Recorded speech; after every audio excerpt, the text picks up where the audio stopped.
그게 뭐냐면 이제 갑과 을의 관계십이에요. 음, 네. 관계십은요, 이게 수평선에서 관계십이 유지가 잘 안 돼요. 무슨 말이냐면 이런 거예요.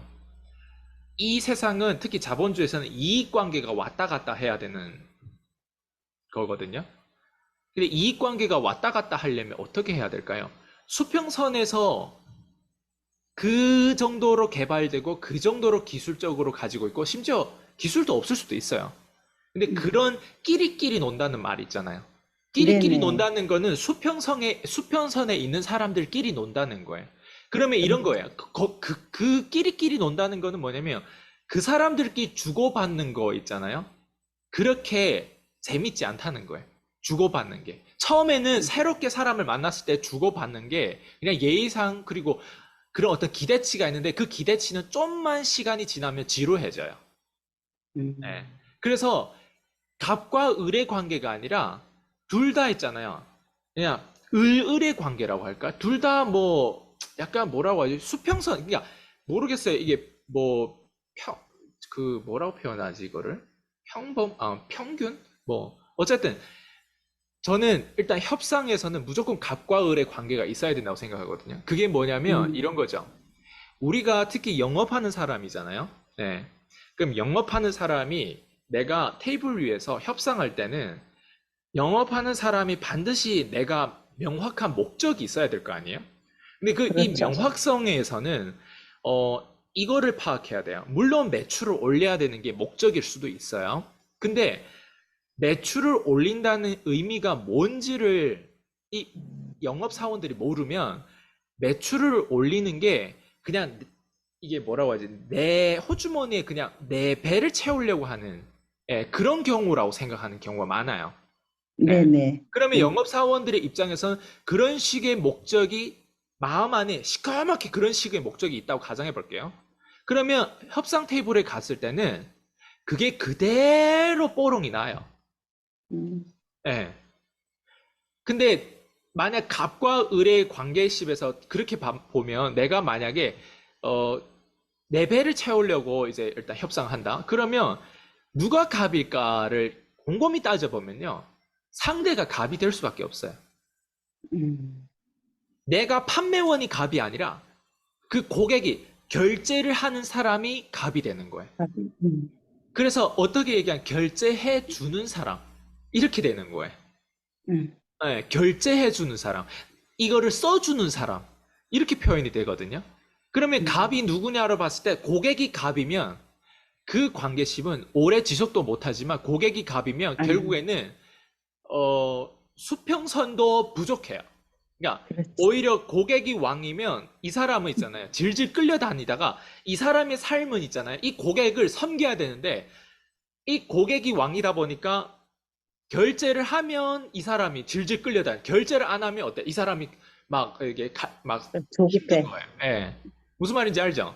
네네. 이게 그래서 재밌는 게 뭐냐면 갑과 을의 관계가 있을 수밖에 없는데 저는 오히려 음, 역으로 내가 갑이 되고 고객이 을이 돼야 되는 거예요. 예. 그렇죠. 네. 협상에서 가장 기본적인 원칙은 바로 이거예요. 그러니까 원칙을 무조건 알아야 되는데 사실 원칙을 몰라가지고 그냥 영업사원들 남들이 돈을 번다고 하니까 인셀덤 잘 된다고 하니까 다 하는 그런 뉘앙스로 지금 가는 경우가 제가 지금 현실적으로 보니까 그렇더라고요. 예. 이 근데 인쇄점도 문제가 많은 게 실제로 놓고 보면은 전부 다 자기 주머니 채우려고 하다 맞아요. 문제가 생기는 그게 거거든. 그냥 보여요. 네네. 예, 그게 왜 그러냐면 아까도 얘기했듯이 서비스 정신이 없거든요. 음, 서비스 정신이라면 이제 주는 게 없고 개발이 안 됐거든요. 그래서 그 사람이 그냥 판을 까보면 옷을 아무리 예쁘게 입고 벤치를 몰고 와서 그 사람하고 테이블 협상에서 협상한다. 소용없어요. 껍데기 까보면요. 개발하는 게 별로 마음에 안 들어요. 그 사람 그렇지. 개발하는 게. 그리고 두 번째, 네, 준다고 하면 지루한 것만 줘요. 뻔한 것만 줘요.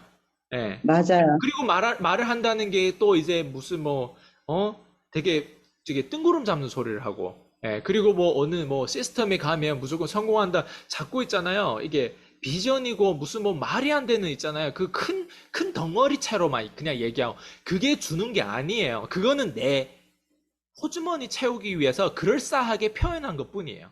그럴싸하게 표현한 거는요, 고객들이 알아. 요즘 고객들이 얼마나 똑똑한데. 그래서 다시 돌아오면 협상 테이블에서 무조건 갑과 을의 관계가 생겨야 되는데 소수만 이걸 알고 있어요. 소수만. 음, 아, 갑과 을의 관계가 만약에 내가 갑이잖아요. 그러니까 이 갑이라고 하는 건 말로 떠들어서 갑이 되는 게 아니라 현실적으로 내가 매일 어떻게 사냐에 따라 그 정체성에 따라서 내가 갑이 될 수밖에 없어요. 왜냐면 너희들은 그렇게 안 살고 있잖아, 나처럼. 너희들은 음, 나처럼 그 정도로 여기에 목숨 걸고 있지 않잖아. 너희들은 내가 발견한 거, 내가 이 세상에 소수만 알고 있는 것들을 너희들을 모르고 있잖아. 내가 있잖아, 무의식적으로 이 의식이 있잖아. 그만큼 많이 성장됐으면 내가 누군가를 만날 때 그 사람 입장에서 내가 재수 없을 수는 있지만 내가 누군가를 만날 때 나는 항상 갑이 돼야 되는 거예요. 그리고 내가 인품이 좋고 내가 이 사람을 도와준 동정심이 생기잖아요. 갑질해라고 갑이 되라는 게 아니에요.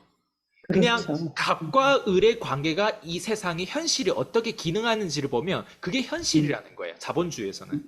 근데 거기에서 이제 인품에 따라서 내가 이 사람 동정심이 있기 때문에 도와주는 것뿐이에요.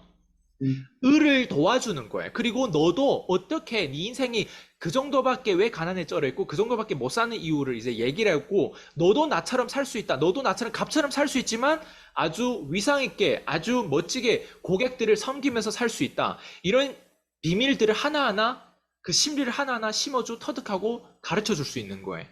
그게 이제 우리가 얘기한 메신저 사업까지 이제 갈 수 있는 거예요. 근데 그렇죠. 포인트는 뭐냐면 영업 협상 테이블에서 이게 그대로 드러나요. 왜 사람들이 클로징 음, 안 될까요? 왜 사람들이 매출을 못 올릴까요? 바로 이게 안 드러나서. 그냥 이거를 몰라서. 아니면 심지어 이제 매출이 안 나오는 이유는 그냥 그 다음이 없어요. 그 다음이 맞아요. 있다는 게 자기가 생각했을 때도 너무 지루하고 명확하지 않아요. 예, 꼭 이것만 기억하면 돼요. 협상에서는 명확한 사람이 덜 명확한 사람 이끌어요. 음, 그리고 협상에서는요, 전체를 가지고 있는 사람이 그렇지 못한 사람을 이끌어요. 그래서 음, 부자들하고 같이 많이 어울리고 부자들을 많이 연구하면요, 부자들은 전체를 다 가지고 있어요. 전체의 그림을 다 가지고 있어요. 그리고 되게 음, 명확해요. 그 가운데에서, 이렇게 가운데서 이렇게 되게 어눌하지 어정쩡. 않아요. 어눌하지 않아요. 음, 전체 안에서 전체를 가지고 있다 보니까 저처럼 이제 명확하게 막 투명하게 막 이제 얘기를 하고 사람들이 왜 투명하지 않고 은큼한지 알아요? 비난받을까 봐 두렵거든요.